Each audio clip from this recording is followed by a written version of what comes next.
Hello everyone, welcome to my channel Gyan Anveshan. आज हम class 7 geography book chapter 2 को discuss करने वाले हैं, इंटीरियर ऑफ द अर्थ। ठीक है, तो अब ये चैप्टर जो है बहुत ही ज़्यादा इम्पोर्टेंट है और बहुत ही ज़्यादा इंटरेस्टिंग भी है। चलिए देखते हैं। बेसिकली हमारा जो ये चैप्टर है, हम इसमें ये जानेंगे कि हमारी जो अर्थ है, जहाँ जिस जगह हम रहते हैं, ठीक है, उससे बिल्कुल इसके सेंटर तक, मतलब इसका जो इंटरनल स्ट्रक्चर है वो किस तरीके का है। ठीक है, तो एक उस चीज़ को जानने की कोशिश करेंगे। तो चलिए शुरू करते हैं। अब हमारा जो अर्थ है वो किस तरीके का है। आपने अनियन देखा होगा, वो कैसी होती है, उसमें लेयर बाय लेयर्स होते हैं। ठीक है, तो हमारी जो अर्थ है, मतलब उसका जो इंटीरियर स्ट्रक्चर है, इंटरनल स्ट्रक्चर है, वो भी कुछ अनियन की तरह ही है। मतलब एक लेयर के बाद दूसरी लेयर, फिर थर्ड लेयर, फोर्थ लेयर, मतलब काफ़ी सारी लेयर्स होना। ठीक है, तो हमारी जो अर्थ भी कुछ इसी तरीके की है। ठीक है, तो अर्थ की जो अपर मोस्ट लेयर आती है वो होती है क्रस्ट। अपर मोस्ट लेयर जो है वो है क्रस्ट। ठीक है, अब इसमें ये इम्पोर्टेंट है कि अर्थ की जो मेजर लेयर्स हैं वो कितनी हैं। अब अर्थ की जो मेजर लेयर्स हैं वो हैं बेसिकली 3। ठीक है, फिर उनको फर्दर 2 to 3 पार्ट्स में डिवाइड किया गया है, जिसके बाद उसके नंबर इंक्रीज हो जाते हैं। ओके, तो अपर मोस्ट लेयर है क्रस्ट, एंड सेकंड जो है वो है मेंटल, एंड थर्ड है कोर। ओके, अब इसमें ये देखने की ज़रूरत है कि कौन सी लेयर ऐसी है जिस पे हम रहते हैं। तो वो लेयर कौन सी होगी? क्रस्ट। मतलब जो लेयर जिस पे सारा हैबिटाट, सारे लिविंग ऑर्गेनिज्म, सारे नॉन लिविंग बींग्स, मतलब जितनी भी चीज़ें हम देखते हैं वो सब क्या है, क्रस्ट पे प्रेजेंट है। यानी क्रस्ट की जो अपर मोस्ट है लेयर, ठीक है, उस पर प्रेजेंट है। तो अब क्रस्ट जो है उसको कितने पार्ट्स में डिवाइड किया गया है? 2 पार्ट्स में। जो फर्स्ट है वो लिथोस्फीयर है, सेकंड है एस्थेनोस्फीयर। ठीक है, अब इसकी जो क्रस्ट की थिकनेस है, मतलब कितना मोटी है क्रस्ट, ये लगभग 65 किलोमीटर तक मोटी है। कहीं कहीं इसको कंसीडर किया जाता है कि ये 0 से लेकर के 100 तक है। तो अलग अलग बुक में अलग अलग चीज़ें देखने को मिल जाएंगी आपको।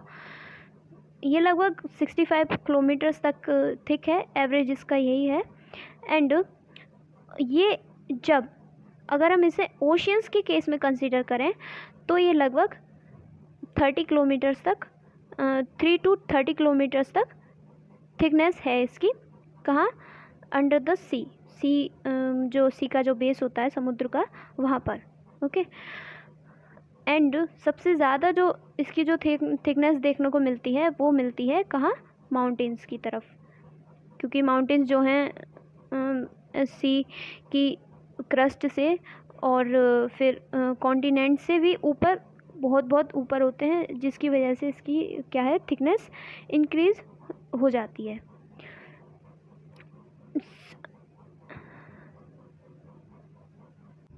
हमने ये जाना कि अपर मोस्ट लेयर कैसी है और वो उसकी मतलब थिकनेस क्या है। ठीक है, अब ये जो क्रस्ट है वो 2 पार्ट्स में डिवाइड की गई है। अब ये देखते हैं कि मेजर कंस्टिट्यूएंट्स क्या क्या होते हैं। मतलब मेनली ये जो क्रस्ट है वो किस किस चीज़ों से, किन मिनरल से मिलकर बनी है। तो जो अपर क्रस्ट है, ठीक है, वो मिलकर बनी है किससे? सियाल से। सियाल, SI मीनिंग, SI का मतलब है सिलिकॉन, एंड एल्यूमिनियम का मीनिंग है, Al का मीनिंग है एल्यूमिनियम। ठीक है, एंड जो सेकंड लेयर है यानी एस्थेनोस्फीयर, वो है सीमा, यानी सिलिकॉन एंड मैग्नीशियम। मतलब ये सिलिकॉन, एल्यूमिनियम एंड मैग्नीशियम ये मोस्ट अबंडेंट मिनरल होते हैं कहाँ पे? हमारी क्रस्ट में।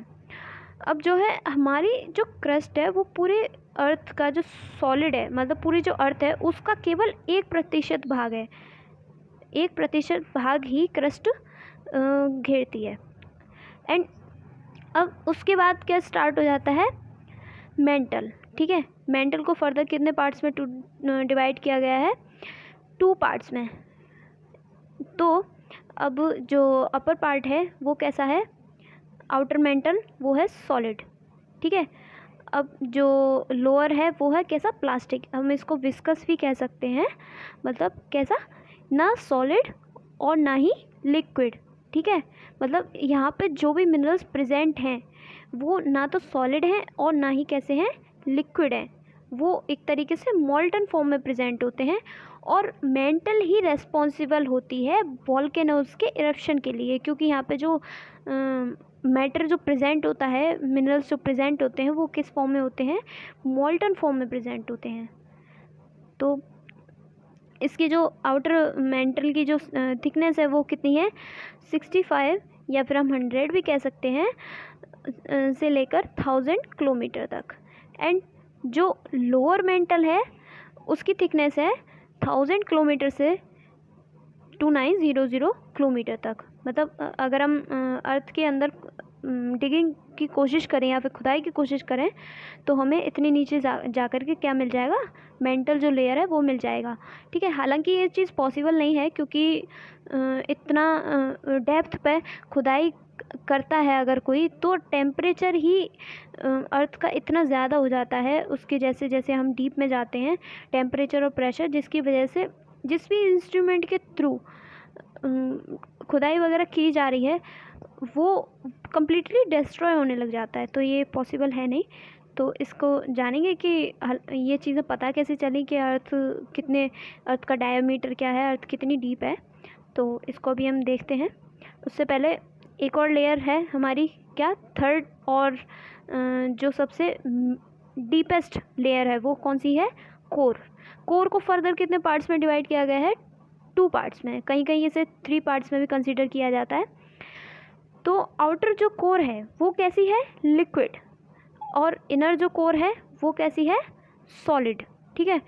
अब यहाँ का टेम्परेचर लगभग कितना रहता है, 5000 डिग्री सेल्सियस से ज़्यादा रहता है किसका, इनर कोर का टेम्परेचर। एंड जो आउटर कोर जो होती है उसका टेम्परेचर लगभग 3000 डिग्री सेल्सियस रहता है। तो ये टेम्परेचर बहुत ज़्यादा है और इनफ है किसी भी तरीके के मेटल को, किसी भी तरीके के मैटर को मेल्ट करने के लिए, डिस्ट्रॉय करने के लिए। इसी वजह से जो कोर है उसमें जितना भी मैटर है वो सारा किस फॉर्म में मिलता है, ज़्यादातर लिक्विड फॉर्म में। बट जो इनर कोर है वहाँ पर किस फॉर्म में मिलता है, सॉलिड फॉर्म में। तो ये चीज़ें होती किस वजह से, चलिए देखते हैं। अब इसकी पहले डेप्थ जान लेते हैं, डेप्थ कितनी होती है, 2900 किलोमीटर से नीचे तक कितने डेप्थ तक, लगभग 6371 किलोमीटर तक, ठीक है। तो क्या कौन सी लेयर है हमारी, कोर, ओके। अब हमारे जो अर्थ का डायमीटर है वो क्या है, वो कितना है, 6371 किलोमीटर, ये एवरेज है। और अगर हम पोल्स से कंसीडर करते हैं तो ये कुछ कम हो जाता है, और अर्थ अगर हम इसे इक्वेटर से कंसीडर करते हैं तो ये जो रेडियस है इसमें कुछ वेरिएशंस नज़र आते हैं। तो एवरेज इसका जो निकाला गया है वो है 6371 किलोमीटर। अब ये जो लेयर्स हैं, crust, mental and core, in layers को डिवाइड करने के लिए कुछ डिसकंटिन्यूटीज़ होती हैं। अभी डिसकंटिन्यूटीज़ क्या हैं, मतलब ये जो मिडिल लेयर्स मिलती हैं जो कि एक लेयर से दूसरी लेयर को क्या करती हैं, डिवाइड करती हैं, ये किस बेसिस पे होती हैं, सडन डेंसिटी ब्रेक हो जाता है, या तो वहाँ से जो मिनरल्स हैं वो क्या है, चेंज हो रहे हो, डिफरेंट डेंसिटी के हों, डिफरेंट किसके हों, टेम्परेचर के, डिफरेंट प्रेशर के, तो उन्हीं के बेसिस पे ये डिसकंटिन्यूटीज़ फॉर्म होती हैं।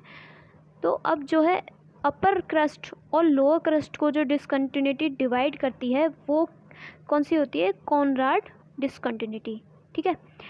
अब इसमें जो क्रस्ट और मेंटल को डिवाइड करती है, क्रस्ट और आउटर मेंटल को जो डिसकंटिन्यूटी डिवाइड करती है वो होती है मोरोविकिक डिसकंटिन्यूटी, जो कि लगभग 33 किलोमीटर्स पे स्टार्ट हो जाती है, इतने डेप्थ पे ये मिलती है। और आउटर मेंटल और लोअर मेंटल को जो डिसकंटिन्यूटी डिवाइड करती है वो होती है रैपिडिटी डिसकंटिन्यूटी, ठीक है, जिसकी जो डेप्थ होती है वो होती है 950 किलोमीटर्स, ठीक है। ओके, अब इसमें जो सबसे लास्ट जो डिसकंटिन्यूटी आती है वो होती है मेंटल और जो कोर को डिवाइड करती है वो है गुटनबर्ग विचर्ड डिसकंटिन्यूटी, ठीक है। अब जो हमारा जो कोर था उसके मेजर जो कंस्टिट्यूएंट्स होते हैं, यानी मिनरल्स, किन किन मिनरल से मिलकर बनी होती है, क्या क्या वहाँ पे मेटल्स पाए जाते हैं, तो वो होते हैं नाइफ, यानी NiFe, ठीक है। तो Ni क्या है यहाँ पे, निकल, एंड Fe क्या है, आयरन। तो ये मोस्ट अबंडेंट मिनरल होते हैं कहाँ पे, कोर में। ये बेसिकली सबसे ज़्यादा किस फॉर्म में मिलते हैं, कोर में ये मिलते हैं मॉल्टन फॉर्म में, ठीक है, क्योंकि वहाँ पे टेम्परेचर बहुत ज़्यादा होता है, हमारा जो अर्थ का जो सेंटर है यानी कोर, इस वजह से। अब आपको मैंने यहाँ पे एक चीज़ डिफाइन करी थी कि अर्थ की ये डेप्थ कैसे पता चली, जबकि जो अभी तक जो ह्यूमन खुदाई कर पाया है वो मुश्किल से 10-12 किलोमीटर तक ही कर पाया है, वो भी किसके थ्रू, वो भी कुछ मशीन्स के through, not by hand. Okay, तो कुछ वेव्स होती हैं जिनके थ्रू ये पॉसिबल हो पाया कुछ डेप्थ तक जाना। तो वो वेव्स क्या होती हैं, वेव्स देखते हैं आप, SP एंड L वेव्स, इनके थ्रू ये क्या पता लगा कि अर्थ की क्या डेप्थ होती है। अब ये जो वेव्स होती हैं यानी P वेव्स जो होती हैं वो हमेशा अपर मेंटल और क्रस्ट से ही वापस आ जाती हैं, मतलब यहाँ पे जो मैटर होता है वो ही इसको अलाउ करता है पास करने के लिए। इसके थ्रू क्या पता चला कि मेंटल तक का जो मैटर है वो किस तरीके का है और उसकी डेप्थ क्या है। तो कुछ इनके मतलब ये जो वेव्स हैं ये रिटर्न आउट होती हैं, अगर इनको जब रिफ्लेक्ट किया गया और इनको रिटर्न होने में जितना टाइम लगता है उन सबको कैलकुलेट करके ये डेप्थ निकाली गई, ठीक है। अब जो एस वेव होती है वो होती है बिल्कुल सेंटर तक जाने वाली, ठीक है। आई होप दिस इज़ ठीक है, ओके। अब जो है सेंटर तक जाने वाली, जो कि मतलब अगर उनका ट्रांसमिशन हो रहा है तो वो सेंटर तक जाकर ही वापस लौटेगी। तो ये सब कैलकुलेट करके SP और L वेव्स थर्ड वेव्स होती हैं जो कि हमेशा सरफेस पे ट्रैवल करती हैं, ओके।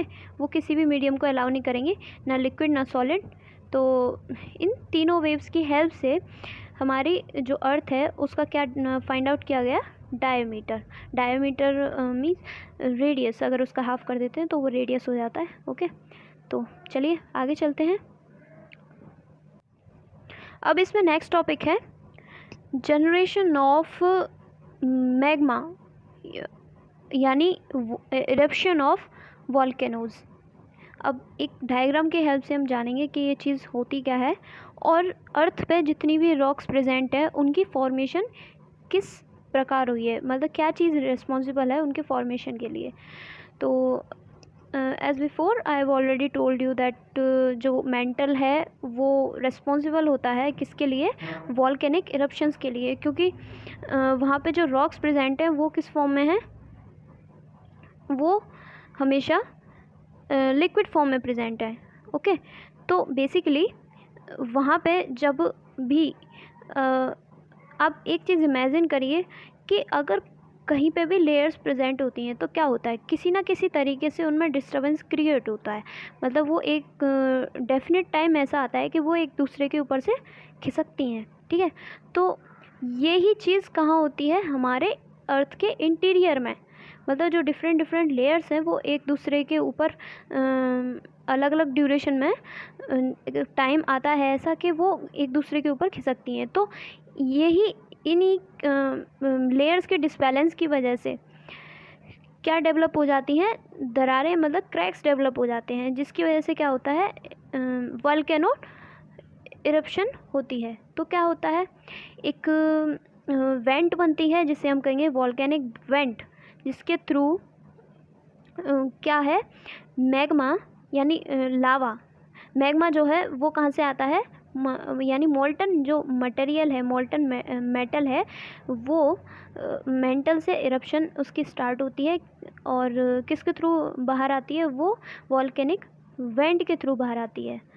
ओके, और जब मैग्मा अर्थ से बाहर, मतलब अर्थ की जो अपर क्रस्ट है उस पर आ जाता है, तो अर्थ के जो डीप लेयर है और अर्थ की जो अपर क्रस्ट है उसमें टेम्परेचर वेरिएशन बहुत ज़्यादा है, जिसकी वजह से वो अपर क्रस्ट पे आकर ठंडा होने लग जाता है और देन वो कैसा हो जाता है, जम जाता है।